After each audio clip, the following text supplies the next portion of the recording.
Naam, tuko mtaa wa Mangaveta, kata ya Iremi, mtaa wa Mangaveta, kata Iremi, jijini Mbeya. Hapa ndio kwa marehemu Hamadi Mwangonji. Hamadi Mwangonji ameacha dunia siku ya jana mchana, na waombolezaji kama mnavyoona, ndugu na jamaa wako hapa kwa ajili ya maombolezo. Ibada zinaendelea pale ndani, ninawapeleka hatua kwa hatua.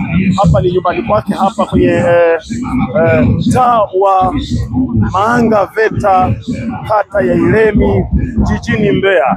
Kama mnavyoona humu wamekaa ni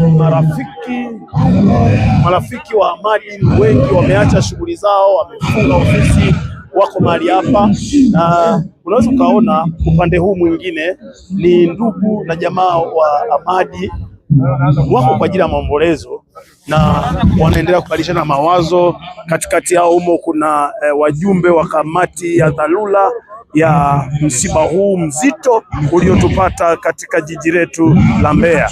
Kama unavyoona tunarudi, unaona barabarani watu ni wengi kweli kweli, na hapa ni nyumbani kwake.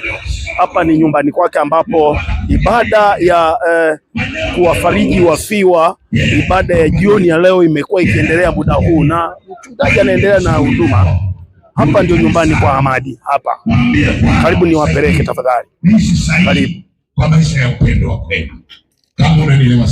Kama unavyoona ibada zinaendelea mahali hapa, na hapa ndio kwa Hamadi. Hapa ndio kwa Hamadi, na utaratibu uko kama ifuatavyo. Maandalizi yanaendelea, wapambaji wanaendelea kwa ajili ya ibada ya kumsindikiza huyu ndugu Hamadi Mwangonji ambaye siku ya Ijumaa atazikwa wilaya ya Rungwe huko Mwakaleli. Huko ndiko tutakapompeleka, na ibada ya kumwaga itafanyika kesho hapa nyumbani kwake, kama ambavyo mmekuwa mmeona maandalizi ya mapambo kwa ajili ya ibada, na tutaendelea kuwajuza kadri ya tunavyopata mabadiliko ya taarifa. Kwa wale ambao mnatoka mbali, ukifika jiji la Mbeya, basi shuka Ilomba, sema na panda bajaji za kwenda VETA chuoni, na hii ni mtaa wa Mangaveta. Kutoka hapa jijini Mbeya, mimi ni Serikali Majumba wa Baptist Media. Asante.